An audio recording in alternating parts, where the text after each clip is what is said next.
আসসালামু আলাইকুম, স্বাগত জানাচ্ছি বাংলা নিউজ রাউন্ড আপে। আপনাদের সঙ্গে আছি আমি শেখ আশফাকুস আলহিন। রাজধানীতে বাসে আগুন দেওয়ার ঘটনায় এখন পর্যন্ত ২১ জনকে গ্রেফতার করেছে পুলিশ। বিভিন্ন স্থানে অভিযান চালিয়ে তাদের গ্রেফতার করা হয়। এই ঘটনায় ৪৬৭ জনকে আসামি করে শাহবাগ, পল্টন, মতিঝিল সহ ৭টি থানায় ১০টি নাশকতার মামলা হয়েছে। অস্থিতিশীল পরিবেশ তৈরি করতেই এমনটা করা হয়েছে বলে জানিয়েছেন ডিএমপির অতিরিক্ত পুলিশ কমিশনার মনিরুল ইসলাম। তিনি বলেন, নাশকতা নিয়ে বিএনপি নেতার ফোন আলাপ খতিয়ে দেখা হচ্ছে। বৃহস্পতিবার রাজধানীর বিভিন্ন স্থানে মোট ১০টি বাসে আগুন দেয় দুর্বৃত্তরা। আগুন সন্ত্রাসের রাজনীতি থেকে বিএনপি বেরিয়ে আসতে পারেনি বলে অভিযোগ করেছেন আওয়ামী লীগের সাধারণ সম্পাদক ওবায়দুল কাদের। সকালে ধানমন্ডিতে আওয়ামী লীগ সভাপতির রাজনৈতিক কার্যালয়ে ব্রিফিংয়ে তিনি বলেন, নাশকতা করে রাজনৈতিক ফায়দা লোটার চেষ্টা করছে বিএনপি। এমন কর্মকাণ্ড কোনোভাবেই সহ্য করা হবে না। অতীতের মতো এবারও জনগণকে সঙ্গে নিয়ে আওয়ামী লীগের জবাব দেবে বলে জানান ওবায়দুল কাদের। তবে বিএনপির পাল্টা অভিযোগ, নাশকতার জন্য বাসে আগুন দিয়েছে সরকারের এজেন্টরা। নাশকতামূলক কর্মকাণ্ডের কারণে জনগণ তাদের বারবার প্রত্যাখ্যান করেছে।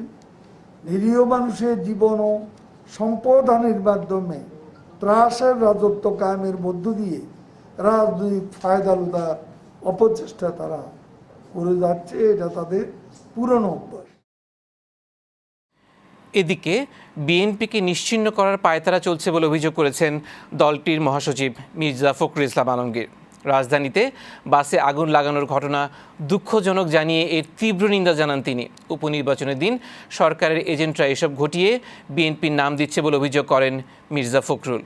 সকালে ঢাকা রিপোর্টার্স ইউনিটিতে মিট দ্য প্রেস অনুষ্ঠানে এসব জানান বিএনপির এই মুখপাত্র। তিনি বলেন, বিএনপি নেতা নিতাই রায়ের অডিও নিজেরাই তৈরি করে নেতিবাচক প্রভাব সৃষ্টির পায়তারা করছে সরকার দলীয় এজেন্টরা। এ সময় সরকারের বিরুদ্ধে সুপরিকল্পিতভাবে গণতন্ত্রকে ধ্বংস করার অভিযোগও তোলেন মির্জা ফখরুল। দেখা যায় যে এই সরকারের কিছু কিছু অংশ যারা আপনারা বিভিন্নভাবে কাজ করে, কেউ কেউ এগুলোকে আপনার সাবকাজ করার জন্য এই ধরনের ঘটনা ঘটায়। এটা আমরা অতীতে দেখেছি। আন্দোলন যেটা শুরু হচ্ছে বা যেটা হতে যাচ্ছে বা যেটা আপনার ধরেন একটা ভালো জিনিসের জন্য এগিয়ে যাচ্ছে, ওটাকে সাবকাজ করার জন্য এই ধরনের ঘটনা ঘটায়। নির্বাচন কমিশন বর্তমান সরকারের দাস বলে মন্তব্য করেছেন নাগরিক ঐক্যের আহ্বায়ক মাহমুদুর রহমান মান্না। তিনি বলেন, রাজধানীতে বাসে অগ্নিসংযোগ ও বোমাবাজির জন্য সরকারের এজেন্সি ও নেতাকর্মীরা দায়ী। গায়ের জোরে অন্যায়ভাবে ক্ষমতায় টিকে থাকা যাবে না বলেও দাবি করেন মান্না। আর জনগণের ভোটাধিকার না থাকায় ট্রাইব্যুনাল করে নির্বাচন কমিশনের বিচারের দাবি করেছেন বিপ্লবী ওয়ার্কার্স পার্টির সাধারণ সম্পাদক সাইফুল হক। সকালে জাতীয় প্রেস ক্লাবে কালো আইন বাতিল ও নির্বাচন কমিশনের অগণতান্ত্রিক কর্মকাণ্ডের প্রতিবাদে রাজনৈতিক দলের নিবন্ধন পদ্ধতি বাতিলের দাবি পরিষদ আয়োজিত প্রতীকী অনশনে এসব দাবি করেন তারা। দেশে গেল ২৪ ঘন্টায় করোনা ভাইরাসে আক্রান্ত হয়ে মারা গেছে আরও ১৯ জন। নতুন করে শনাক্ত হয়েছে ১,৭৬৭ জনের শরীরে। একই সময়ে প্রাণঘাতী ভাইরাস থেকে সুস্থ হয়েছে ১,৫১৯ জন রোগী। দুপুরে স্বাস্থ্য অধিদপ্তরের সংবাদ বিজ্ঞপ্তিতে জানানো হয়েছে এসব তথ্য। এতে বলা হয়, গেল ২৪ ঘন্টায় ১৩,৫৩৯টি নমুনা পরীক্ষা করে নতুন রোগী শনাক্ত করা হয়েছে। এ নিয়ে দেশে মোট ৪,২৮,৯৬৫ জনের শরীরে করোনা ধরা পড়েছে। মোট মৃত্যু দাঁড়িয়েছে ৬,১৫৯। ভাইরাস থেকে সুস্থ হয়েছে ৩,৪৪,৩৮৭ জন। অনুমতি না নিয়েই 11-11 world biggest sale offer campaign চালাচ্ছে অনলাইন শপ দারাজ। একথা স্বীকার করেছেন প্রতিষ্ঠানটির প্রধান জনসংযোগ কর্মকর্তা। সুপ্রিম কোর্টের আইনজীবী জানান, অনুমতি ছাড়া ১ টাকায় গাড়ি বা স্পিন ঘুরিয়ে ভাগ্য নির্ধারণ করে উপহার দেওয়া পুরোপুরি অবৈধ। দারাজ এই কর্মকাণ্ডকে জুয়া না বললেও আইন বিশেষজ্ঞরা বলছেন, এই পদ্ধতিতে উপহার বা ভাগ্যবান বানানো আইন সিদ্ধ নয়।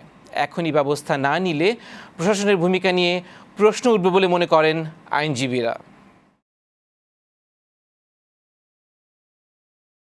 বাজারে কমতে শুরু করেছে শীতের সবজির দাম। সপ্তাহের ব্যবধানে দাম কমেছে ১০ থেকে ২০ টাকা পর্যন্ত। সরকার নির্ধারিত দামের থেকে বেশি দামে বিক্রি হচ্ছে আলু। তবে কমেছে সব ধরনের পেঁয়াজের দাম। প্রতি কেজি দেশি পেঁয়াজ বিক্রি হচ্ছে ৭০ টাকায়। এদিকে পাইকারি বাজারে ইলিশের দাম কিছুটা কমেছে। 1 কেজি ইলিশ বিক্রি হচ্ছে 800 থেকে 820 টাকায়। দাম কিছুটা কমলেও এখনও স্বস্তিদায়ক নয় বলছে ক্রেতারা। তবে সরবরাহ বাড়লে দাম আরও কমবে বলে জানায় বিক্রেতারা। করোনা ভাইরাসে আক্রান্ত হয়ে রাজধানীর বাংলাদেশ স্পেশালাইজড হাসপাতালে চিকিৎসাধীন অভিনেতা আজিজুল হাকিম শারীরিক অবস্থার অবনতি হলে শুক্রবার ভোরে লাইফ সাপোর্টে নেওয়া হয় তাকে। গেল মঙ্গলবার করোনা শনাক্তের পর চিকিৎসকের পরামর্শে বাসায় চিকিৎসা চলছিল। করোনা ভাইরাসে আক্রান্ত তার স্ত্রী নাট্যকার ও পরিচালক জিনাত হাকিম ও ছেলে মুহাইমিন রেদওয়ান হাকিমও। বাসায় তাদের চিকিৎসা চলছে। 90-এর দশকে মঞ্চনাটকের মধ্যে দিয়ে অভিনয় নাম লেখান আজিজুল হাকিম। খ্যাতি পেয়েছেন টিভি নাটক ও চলচ্চিত্রেও। তীব্র ঢেউয়ের তোড় আর ভাঙনে সৌন্দর্য হারাচ্ছে সাগরকন্যা কুয়াকাটা সমুদ্র সৈকত। অস্তিত্ব সংকটে পড়েছে ঋষিনন্দন, নারিকেল বাগান, ঝাউবন সহ বিভিন্ন স্থাপনা। দিন দিন সংকীর্ণ হয়ে পড়ছে সৈকতের বালিয়াড়ি সীমানা। সৈকত রক্ষায় দ্রুত ব্যবস্থা নেওয়ার দাবি জানিয়েছে পর্যটক সহ সংশ্লিষ্টরা। কার্যকর পদক্ষেপ নেওয়ার আশ্বাস দিয়েছেন পানি সম্পদ উপমন্ত্রী।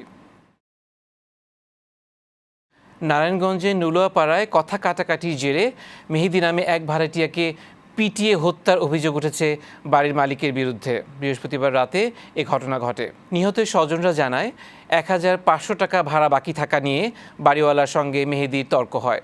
পরে বাড়ির মালিক সহ কয়েকজন মিলে তাকে বেধড়ক পেটায়। এতে গুরুতর আঘাতের কারণে ঘটনাস্থলেই মারা যায় মেহেদী। এদিকে চট্টগ্রামের সাতকানিয়ায় বন্ধুর ছুরিকাঘাতে নিহত হয়েছে সাবিদুল ইসলাম সাজ্জাদ নামে এক যুবক। তাদের মধ্যে কিছুদিন আগে ঝগড়া হয়েছিল বলে জানায় পুলিশ। ময়মনসিংহে সড়ক দুর্ঘটনায় মারা গেছে 2 জন, আহত হয়েছে আরও 7 জন। সকালে ঢাকা ময়মনসিংহ মহাসড়কের ময়মনসিংহ সদরের বেলতলী এলাকায় কাভার্ড ভ্যানের সঙ্গে স্থানীয় যান মাহেন্দ্র সংঘর্ষ হয়। এতে ঘটনাস্থলেই মারা যায় চামিলি ও পরশ নামে 2 জন। আহতদের ময়মনসিংহ মেডিকেল কলেজ হাসপাতালে ভর্তি করা হয়েছে। দুর্ঘটনার পর ঢাকা ময়মনসিংহ মহাসড়ক অবরোধ করে রাখে স্থানীয়রা। পরে যান চলাচল স্বাভাবিক করে পুলিশ। এবার আন্তর্জাতিক সংবাদ। ভূমধ্যসাগরের লিবিয়া উপকূলে অভিবাসন প্রত্যাশীদের একটি নৌকা ডুবে মারা গেছে অন্তত 74 জন। আরও 47 জনকে জীবিত উদ্ধার করেছে কোস্টগার্ড ও স্থানীয় জেলেরা। এ তথ্য নিশ্চিত করেছে জাতিসংঘের শরণার্থী বিষয়ক সংস্থা IOM। জীবিতদের উদ্ধার হওয়াদের তথ্য অনুসারে নৌযানটিতে 120 জনের বেশি শরণার্থী ছিল। বাকিদের সন্ধানে এখনও চলছে উদ্ধার অভিযান। IOM জানায়, ভূমধ্যসাগরে গেল অক্টোবর থেকে এখন পর্যন্ত 8টি নৌকাডুবি হয়েছে। বিপজ্জনক সমুদ্রপথ পাড়ি দিতে গিয়ে মারা গেছে 900-র বেশি মানুষ। অবৈধ অভিবাসী শ্রমিকদের বৈধতা দেওয়া সহ 2টি পরিকল্পনা বাস্তবায়ন করছে মালয়েশিয়া। আগামী 16 নভেম্বর থেকে পরিকল্পনাগুলোর বাস্তবায়ন শুরু হবে। বৃহস্পতিবার এ ঘোষণা দেন মালয়েশিয়ার স্বরাষ্ট্রমন্ত্রী হামজা জাইনুদ্দিন। তিনি জানান, 2টি পরিকল্পনার একটিতে অবৈধ অভিবাসী শ্রমিকদের বৈধভাবে কাজে নিয়োগ আর অন্য পরিকল্পনা রয়েছে নিজ দেশে স্বেচ্ছায় ফিরে যাওয়া। পরিকল্পনা 2টি বাস্তবায়ন করা হবে আগামী বছর 30 জুন নাগাদ। এবারের প্রেসিডেন্ট নির্বাচনের ভোট গ্রহণ যুক্তরাষ্ট্রের ইতিহাসে সবচেয়ে বেশি সুরক্ষিত বলে জানিয়েছে ফেডারেল নির্বাচন কর্মকর্তারা। একই সঙ্গে প্রেসিডেন্ট ডোনাল্ড ট্রাম্পের জালিয়াতির অভিযোগ প্রত্যাখ্যান করেছেন তারা। ফেডারেল নির্বাচন কর্মকর্তারা জানায়, ভোট ব্যবস্থায় কোনো আপোষ করা হয়নি। এদিকে অ্যারিজোনা অঙ্গরাজ্যের দখলও গেছে নীল শিবির ডেমোক্র্যাটদের কাছে। এখনও ভোট গণনা চলছে কয়েকটি অঙ্গরাজ্যে। জো বাইডেনকে বিজয়ী মানতে নারাজ হলেও তার দিকে ঝুঁকছে ট্রাম্পের দল রিপাবলিকান পার্টির একটি গ্রুপ। নিয়ম অনুযায়ী বাইডেনকে প্রতিদিনের গোপন গোয়েন্দা ব্রিফিং দেওয়া উচিত বলে মনে করেন ট্রাম্পের গুরুত্বপূর্ণ মিত্র সিনেটর লিন্ডসে গ্রাহাম। মানুষ ক্লান্ত হলেও করোনা ভাইরাসের ক্লান্তি নেই বলে জানিয়েছেন বিশ্ব স্বাস্থ্য সংস্থার প্রধান টেড্রস গ্যাব্রিয়েসাস আধানম। তিনি বলেন, করোনার বিরুদ্ধে লড়াই করছে বিশ্ব, কিন্তু ভাইরাসে উল্লেখযোগ্য পরিবর্তন আসেনি। এটি মোকাবেলায় খুব বেশি পদক্ষেপও নেওয়া যায়নি। এদিকে ভ্যাকসিন উদ্ভাবিত হলে বিশ্বে করোনার সংক্রমণ মহামারী হিসেবে থাকবে না বলে মন্তব্য করেছেন যুক্তরাষ্ট্রের শীর্ষ সংক্রামক রোগ বিশেষজ্ঞ ডক্টর অ্যান্থনি ফাউসি। তিনি বলেন, সংক্রমণ বৈশ্বিক পর্যায়ে বাড়লেও কিছু স্থানে তা অনেক কম রয়েছে। সংক্রমণ কমার অর্থ নিশ্চিহ্ন হওয়া নয় বলেও জানান তিনি। বিশ্বজুড়ে করোনায় মারা গেছে প্রায় 13 লাখ, শনাক্ত ছাড়িয়েছে 5 কোটি 30 লাখ। এবার খেলার সংবাদ। ফিফা বিশ্বকাপ ফুটবল বাছাইয়ে প্যারাগুয়ের সঙ্গে 1-1 গোলে ড্র করেছে আর্জেন্টিনা। বুয়েন্স আয়ার্সে নিজেদের মাঠে ম্যাচের 21 মিনিটেই পিছিয়ে পড়ে স্বাগতিকরা। পেনাল্টি পেয়ে অ্যাঞ্জেল রোমেরোর গোলে এগিয়ে যায় প্যারাগুয়ে। খেলার 41 মিনিটে নিকোলাস গঞ্জালেজের গোলে সমতায় ফিরে বিরতিতে যায় মেসিরা। দ্বিতীয়ার্ধে কোনো দলই গোল করতে না পারায় ড্র নিয়েই মাঠ ছাড়ে এই দু দল। এদিকে কাল বাছাই পর্বের ম্যাচে ভেনিজুয়েলার মুখোমুখি হবে ব্রাজিল। খেলা শুরু হবে বাংলাদেশ সময় সকাল 6:30টায়। সংবাদ শেষ করব জননন্দিত লেখক হুমায়ুন আহমেদের জন্মদিনের খবর জানিয়ে। নানা আয়োজনে পালিত হয়েছে জনপ্রিয় কথাসাহিত্যিক হুমায়ুন আহমেদের 72তম জন্মদিন। গাজীপুরের নুহাশপল্লীতে মোমবাতি জ্বালিয়ে কবর জিয়ারত, সমাধিতে ফুল দিয়ে আর কেক কেটে তাকে স্মরণ করে পরিবার, স্বজন, নুহাশপল্লীর স্টাফ ও ভক্ত পাঠকরা। রাতে লেখকের সমাধিতে 1001টি মোমবাতি জ্বালানো হয়। সকালে লেখকের পরিবার, নুহাশপল্লীর স্টাফ, ভক্ত, পাঠক ও শুভাকাঙ্ক্ষীরা তার সমাধিতে ফুল দিয়ে শ্রদ্ধা জানায়। তার আত্মার শান্তি কামনা করে প্রার্থনা করা হয়। পরে লেখকের মুরালের সামনে কেক কাটা হয়। এ সময় উপস্থিত ছিল লেখকের ছোট 2 ছেলে নিশাদ ও নিনিত।